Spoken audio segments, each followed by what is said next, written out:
വെള്ളപ്പൊക്കത്തെ തുടർന്ന് ഇഷ്ടിക നിർമ്മാണശാലയ്ക്കുണ്ടായ നാശനഷ്ടത്തിൽ പരാതിക്കാരന് ഇൻഷുറൻസ് കമ്പനി 5,13,794 രൂപ നഷ്ടപരിഹാരം നൽകണമെന്ന് മലപ്പുറം ജില്ലാ ഉപഭോക്തൃ കമ്മീഷൻ വിധിച്ചു.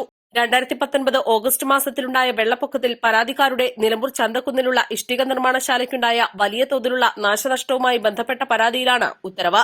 നിലമ്പൂർ കനറ ബാങ്കിൽ നിന്നും തൊഴിൽ സംരംഭം എന്ന നിലയിൽ കടമെടുത്താണ് ചന്തക്കുന്ന് കറുകുത്തി വീട്ടിലെ അബൂബക്കറും വഴിക്കടവ് പൊന്നേത്ത് വീട്ടിലെ മുഹമ്മദ് കുട്ടിയും 25 സെന്റ് സ്ഥലം വാങ്ങി സ്ഥാപനം തുടങ്ങിയത്. ലോണെടുത്ത സമയത്ത് സ്ഥാപനം ഇൻഷുർ ചെയ്തിരുന്നു. 2019 ഓഗസ്റ്റ് 7, 8, 9, 10 തീയതികളിൽ ചാലിയാർ നിറഞ്ഞൊഴുകിയതിനെ തുടർന്ന് പരാതിക്കാരന്റെ സ്ഥാപനത്തിലെ ഇഷ്ടികയും മണലും ഉൾപ്പെടെയുള്ളവ നശിച്ചു. ഉടനെ ബാങ്കിനെയും ഇൻഷുറൻസ് കമ്പനിയെയും വിവരം അറിയിച്ചു.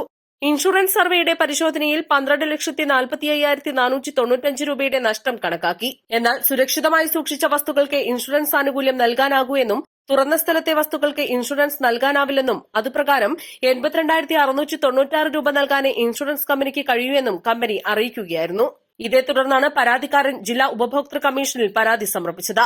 വെള്ളപ്പൊക്കത്തിന്റെ ഭാഗമായി ഇൻഷുറൻസ് തുകയായി 4,63,794 രൂപയും ഇൻഷുറൻസ് സേവനത്തിൽ വീഴ്ച വരുത്തിയതിന് 50,000 രൂപ നഷ്ടപരിഹാരവും 5,000 രൂപ കോടതി ചെലവും നൽകണമെന്ന് ഉപഭോക്തൃ കമ്മീഷൻ വിധിച്ചു. 1 മാസത്തിനകം വിധി നടപ്പാക്കണം. വീഴ്ച വന്നാൽ 9% പലിശ നൽകണമെന്നും കെ മോഹൻദാസ് പ്രസിഡന്റും പ്രീതി ശിവരാമൻ, സി വി മുഹമ്മദ് ഇസ്മായിൽ എന്നിവരടങ്ങിയ ജില്ലാ കമ്മീഷൻ ഉത്തരവിൽ പറയുന്നു.